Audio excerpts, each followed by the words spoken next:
Bienvenue sur la chaîne Interprétation biblique du Coran. Au XXIe siècle de notre ère, une fille yazidi âgée de 11 ans avait été capturée et vendue à un membre de Hamas sous le régime de l'État islamique en Irak et en Syrie.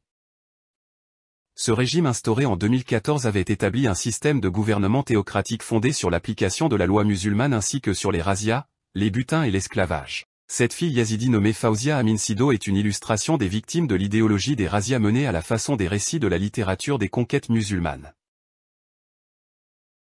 Cette jeune fille capturée à l'âge de 11 ans est devenue actuellement une jeune fille de 21 ans.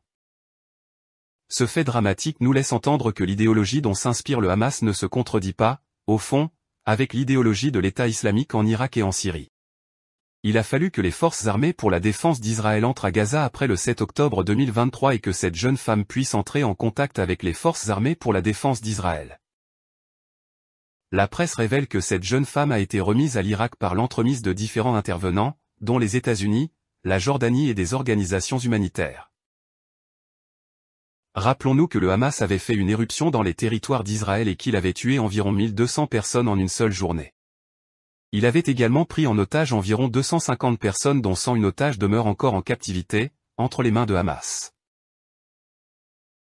C'est là l'une des raisons qui érige le Hamas au rang d'une organisation terroriste à laquelle Israël fait face. Sur ce, je vous invite à vous abonner à la chaîne, à aimer la vidéo, à la commenter et à la partager. Notre rendez-vous se renouvelle à la prochaine édition. Au revoir les amis.